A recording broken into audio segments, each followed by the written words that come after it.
老師你好啊！我聽同學仔講咧話有個叫 APL 嘅課程，聽講話好吸引、好開心㗎。我想問下你知唔知道係咩嚟㗎？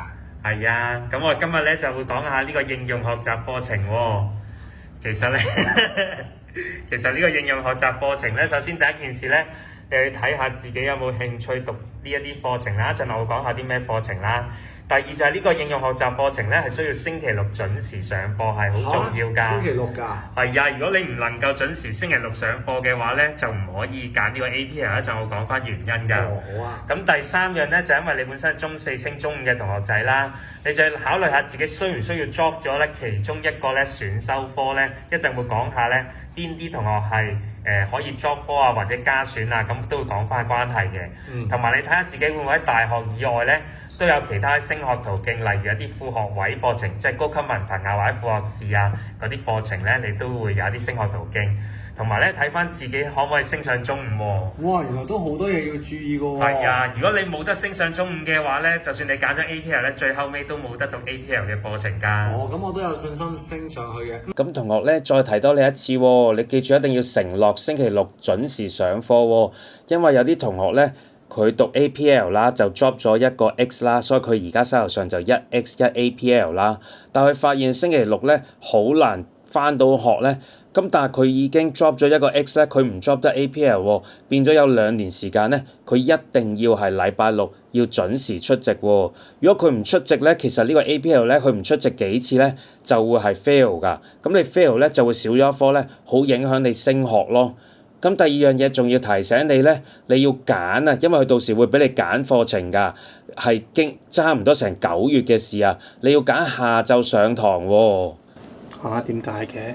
因為咧，如果你唔揀下晝上堂咧，我哋校內有上晝考試㗎。頭先講過啦，只要你缺席幾次，就已經當你唔合格㗎啦嘛。咁如果你撞咗校內考試，咁你咪冇得出席 APL 咯。咁你即係2年入邊啊，有2至3次校內考試嘅話，咁你扣減咗2至3次，咁你得翻好少機會係可以唔出席喎。咁你咪變咗好容易唔合格。你一唔合格，咪變咗又少咗一科咯。咁所以提醒同學，你一定要確保到你禮拜六係翻到學，同埋禮拜六晏晝。如果你揀咗禮拜六上晝咧，你預咗自己咧已經冇咗3次嘅一個嘅缺席嘅機會㗎啦。我有決心去讀啊！可唔可以話俾我聽多少少嘅？點解我要揀啊？係啦，因為咧其實咧我哋咧就希望喺咧學習以外啊，而家有啲 X 科嗰度咧學習以外咧就可以俾多啲唔同興趣同埋咧一啲取向嘅學生咧有多啲嘅學習平台喎。譬如話你有啲乜嘢嘅興趣㗎？我有興趣拍嘢，我中意拍嘢嘅。係啦，如果你咁中意拍嘢嘅話，你會睇得到咧 APL 咧，我哋咧開辦呢啲課程喎，例如有時裝啦、室內設計啦，呢啲都唔係拍嘢喎。係啊，珠寶設計啦，嗱有動畫設計係咪拍嘢嚟㗎？唔係啊。哦，咁下面呢個一定啱你啊！電影及超媒體。係喎，超啱我啊！係啊，咁如果有啲同學中意話整嘢食啊，又或者想招待，或者咧好中意同啲小朋友教學啊，會有滿足感咧，幼兒教育啊，甚至或者對一啲工程、一啲電機能源嘅工程有興趣嘅話，都可以揀。而我而家壓軸要講呢一個咧係英文傳譯啊！你英文好唔好㗎？我英文麻麻地喎。係啊，我都好擔心。我就會介紹啲同學啦。如果你英文好嗰啲咧，而你啊對英文有興趣咧，就可以揀呢個啦，因為咧你可以入到去咧更加發揮到你嘅所長啊！但係如果有啲弱嗰啲同學咧，呢個更加一定要揀喎，因為咧呢個咧係由 VTC 開辦㗎。如果咧你咧讀完呢個課程之後咧，其實咧到你考 DSE 啊，萬一你 DSE 公開考試英文唔合格咧，但係 VTC 咧會當咗呢一個咧係你嗰個嘅合格嘅成績啊！你知唔知最重要係乜嘢啊？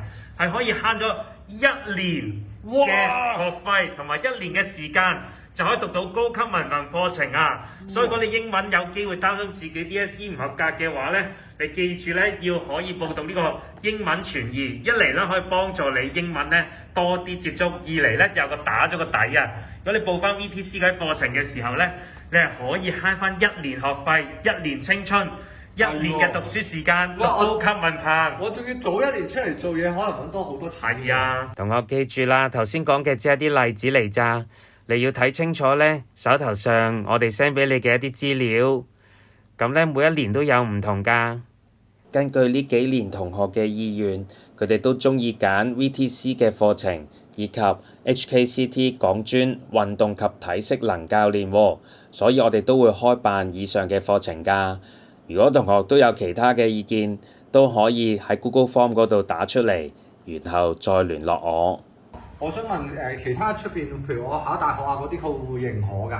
係啦，咁其實原來咧 APL 咧喺 DSE 嗰個嘅機制入邊啊，佢咧可以當你譬如合格咧就當2級成績，咁之後咧就可以咧，如果你咧表現優異咧1咧，咁就有 DSE 3級成績。咁你最 top 啊，你有4級成績，但係頭先講過話你一定要星期六上堂，因為點解咧？如果你唔夠8成咧，其實咧佢就會當你 fail 咧，你就咧嘥咗你時間啊、青春啊、學費啊，最後尾咧你係唔合格㗎。所以咧你要確保自己一定係要出席得到星期六咧先可以讀呢個，否則唔合格。咁如果我學校有啲活動咧，我出席唔到咧，咁可唔可以豁免㗎？咁咧都唔得嘅，因為咧 VTC 咧佢唔會咧計算話，你嗰個係學校嘅一個嘅活動喎，所以點樣？所以其實佢都預留咗咧，你一定要8成㗎。如果你一啲真係好緊急嗰啲事啊，例如你真係病咗㗎，咁佢都會當你扣咗一堂咧，咁你就要計翻最後尾咧總時數啊，或者總嗰個出席率咧夠唔夠8成，5到8成都會咧唔合格㗎啦。咁我要好小心啊。係啊，所以你一定有呢個咧星期六返學嘅決心，同埋咧公務員嘅事務局咧都係認可呢一個成績㗎。之後可以去考公務員。係啊，所以如果你合格嘅話咧，佢真係當一科合格。咁不如我哋睇下一啲大學嘅收生啦。嗱，我哋近啲睇下，原來咧喺呢度咧咁多間嘅大學咧，其實佢都會承認呢個應用學習課程啊。不過大學咧嘅要求高啲啦，佢哋會有啲咧係睇優異1、優異1、2，有啲咧係淨係部分課程。即係例如，如果佢係酒店嘅，咁佢可能會睇翻酒店營運嘅課程。即係例如咁樣打個比喻咋。咁咧你會睇翻咧，原來大學咧係會咧睇，但係有啲係睇部分課程，同埋睇啲優異1同2，唔係咁容易攞得到優異1同2㗎。你除咗出席晒之外，仲要好好成績先得㗎喎。放心啦，我會努力讀㗎。係啦，咁但係如果有啲同學話，哎呀，我本身咧都擔心話考唔到大學喎，但係其他嗰啲大專院校計唔計㗎？你放心。如果你讀一啲副學位課程、文憑課程或者基礎文憑課程咧，更加承認，只要你攞到達標咧，就真係佢會當你有一科合格嘅成績㗎啦。咁真係好有保障喎。係啊。好啊，咁我想問仲有冇啲咩？其實咧，我哋而家讀緊有 X 科啦，咁我想知道我下年如果修讀嘅話，有咩嘢要注意嗰啲課程？咁咧，而家其實應該有2大類同學啊。第一類同學咧就係讀緊2X 嗰啲同學。如果你讀緊2X 嗰啲同學咧，你可以有第一個選擇，就係咧保留翻你而家呢2個 X 啦，因為你已經讀得好開心，讀得好好 ，APL 又冇嘢啱嘅話咧，咁咧你就可以唔加選 APL 啦，就保留現有嘅組合就得啦。咁第二個選擇咧就係我呢2科都讀得好好，但係咧我對 APL 有興趣喎，咁你就可以加選多一個 APL。而第三個選擇咧就係我2個 X 嚟講咧有一科咧自己嘅興趣唔係咁大，同埋咧掌握得唔係咁好咧，我都想退選喎。如果你想退選嘅話咧，你必須一定要加選 APL 㗎。所以如果咧 APL 咧你係想 drop 科嘅話咧，你係一定要讀 APL 㗎。因為我2個 X 係咪？係啊。咁如果3個 X 係啦，如果啲同學仔係3個 X 嘅話咧，首先第一啦。你係可以咧保留翻3個 X，因為你已經覺得好好啦。而家呢個組合簡直係我嘅興趣同埋我能力咧都發揮得好好，咁唔使加選 APL 啦。但如果有啲同學咧就話啦，3科咧可能未有咁多時間，或者有啲科咧未發揮咁好啊，你就可以退選1科。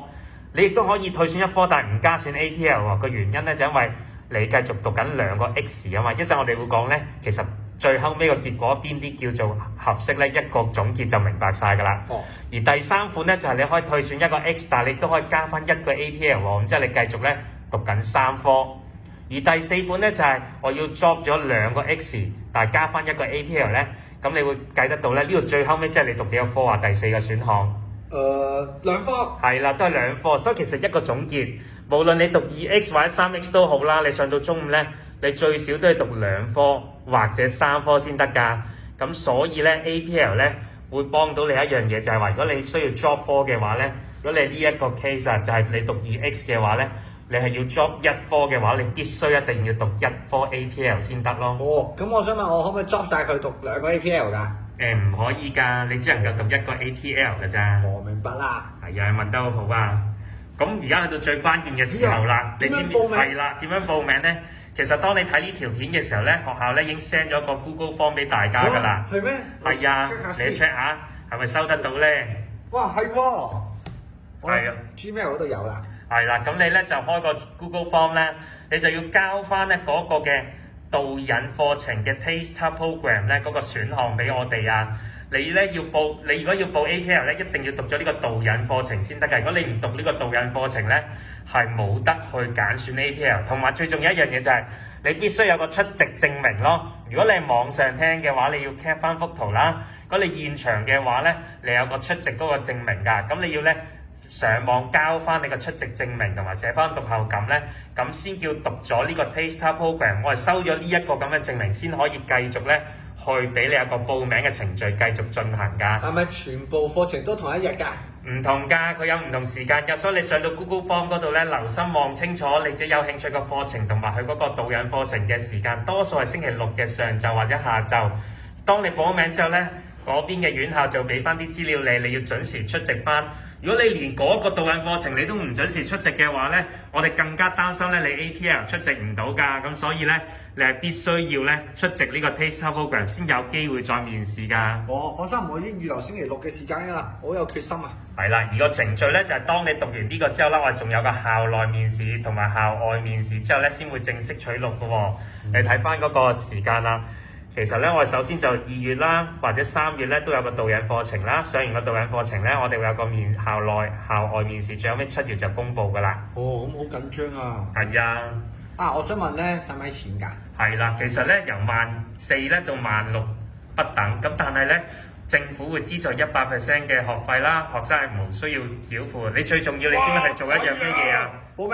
報名同埋你上堂係啦，記住無論咧導引課程或者真實個課程咧，你都準時上堂啊！超抵啊！係啊，咁咧如果你想睇翻啲課程資料咧，你可以咧登入呢一個網址啦。咁入邊咧就會有咧一啲嘅課程，咁譬如我哋示範俾你睇呢一個啦。咁你就撳入去之後咧，譬如我對呢一個形象設計有興趣啦，咁你撳入去之後咧，佢仲會咧有一啲嘅短片介紹咧。你就可以睇到，哇！呢個課程讀乜㗎？好吸引啊！咁所以咧，你可以睇翻呢啲資料啦。